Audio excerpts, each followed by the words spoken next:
Hi there, welcome to the latest episode of my 10-minute moan. And the topic of this 10-minute moan is a video I stumbled on today from Jeff Sachs discussing why we ended up with a war between Russia and the Ukraine. Now, before I get into the video, I just want to talk about Sachs for a bit. Sachs is a guy who was Harvard educated and is now a professor at Columbia University. He's an economist.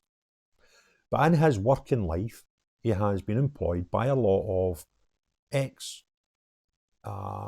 European communist countries like Estonia, etc., when they come out of communism and try to go into sort of an open market like the rest of us.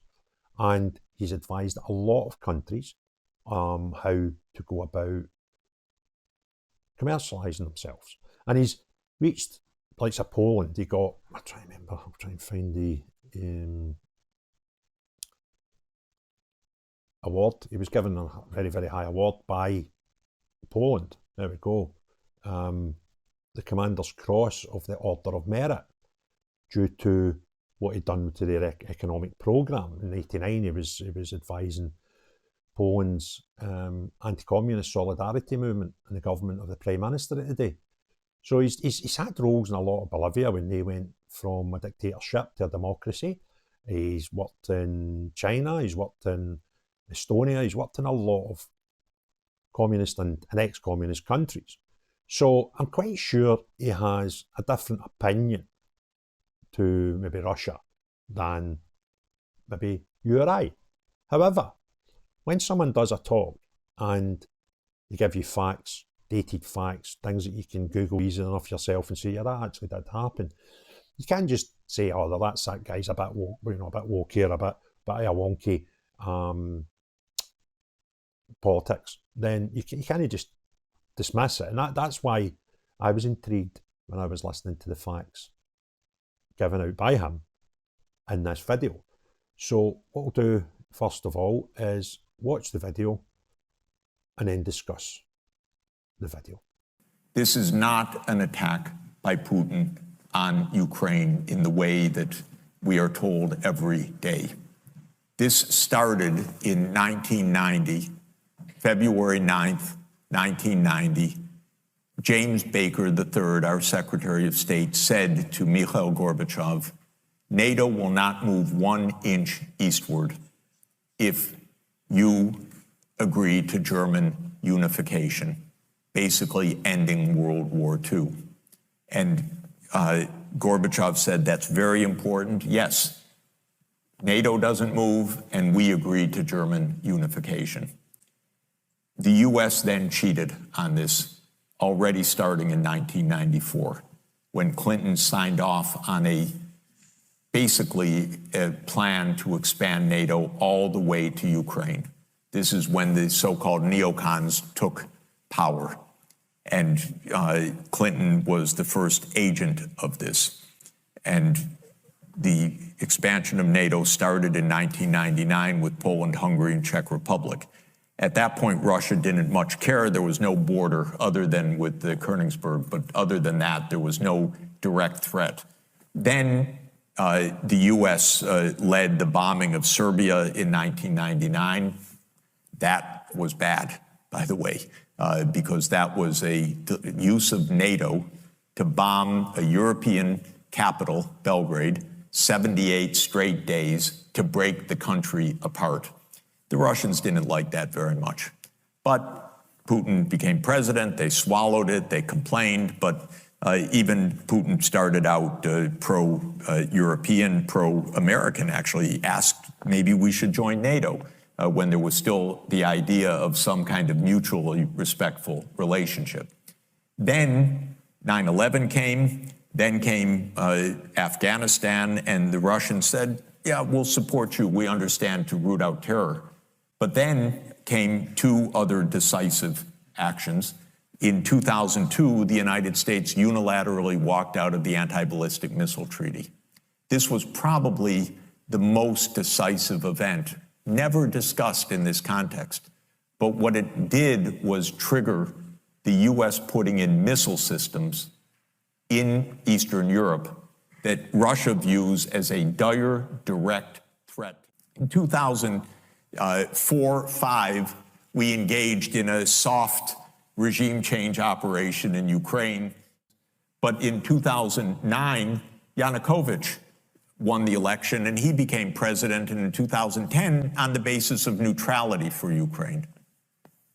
That calmed things down because the U.S. was pushing NATO, but the people of Ukraine on the opinion polls didn't even want to be in NATO. They knew that the country is divided between ethnic Ukrainian, ethnic Russian. What do we want with this? We want to stay away from your problems.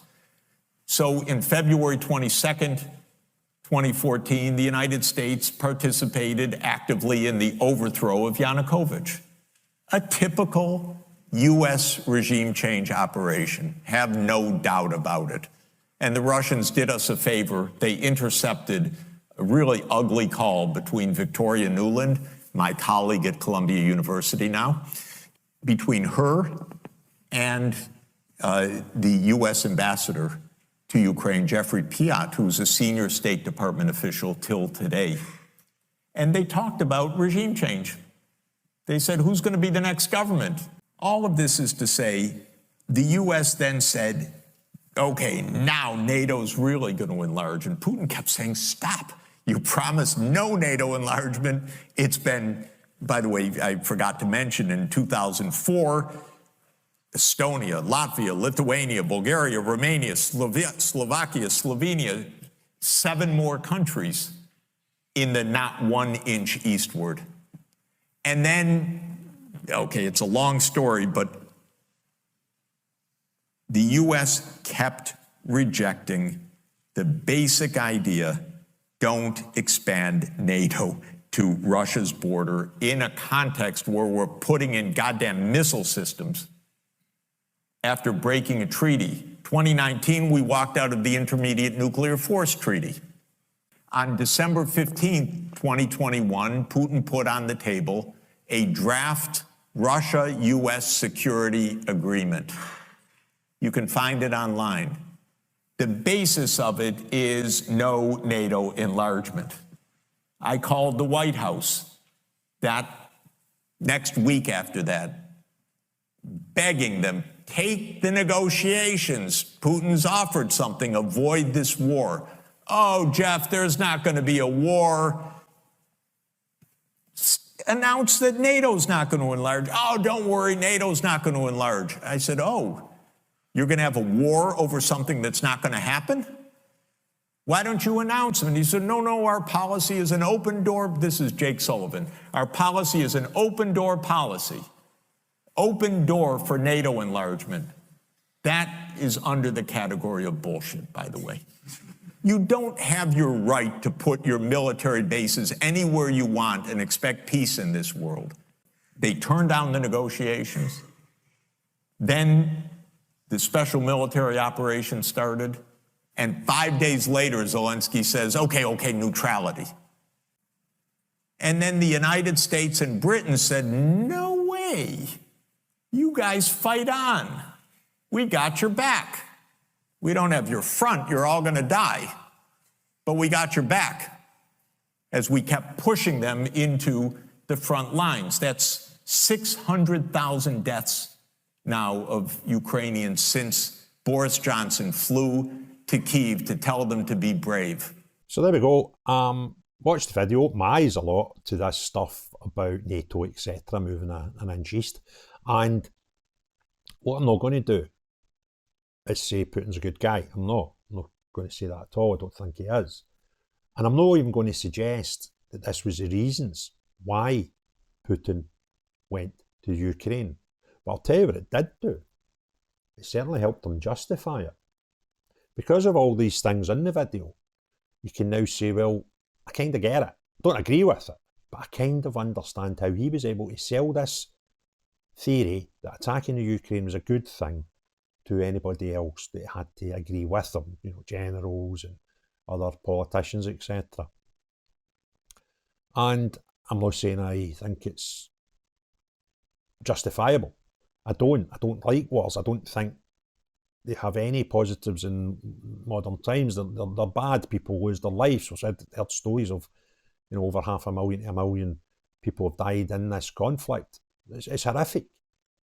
But what I'm saying is, when you're dealing with somebody like Putin, who may be a bit of a warmonger, who may just want to have a war with the West, they may be, as some people have suggested, just want to gain power and have Russia and have its borders where they were previously. That might be what he's wanting. He maybe just feels that Ukraine and other parts like Estonia, etc., should all come back under Russian rule. But what's happened here is, and he's using it as an excuse, but it's given him justification for his actions. And that's mental, because people should be more intelligent that are running and making these decisions to actually see what's going to happen going forward. But do they care? Probably not. Why do they not care? Well, the people that fund them and their pals and the places that have no doubt get shares will be military suppliers. That's it.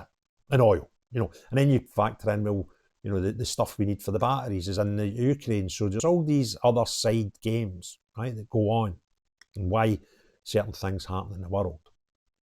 But isn't it disappointing that we've gave one of the most dangerous Russian leaders of modern times on a plate an excuse to start a war that didn't need to happen? If you enjoyed this video, please give it a thumbs up. If you've not already done so, please hit the subscribe and notification bell. Put your comments below. They're always good, but most importantly of all, unless you're one of these people that profits both financially and through power when the rest of us go to war. Not you, but everyone else. Have a great day. Cheerio, bye now.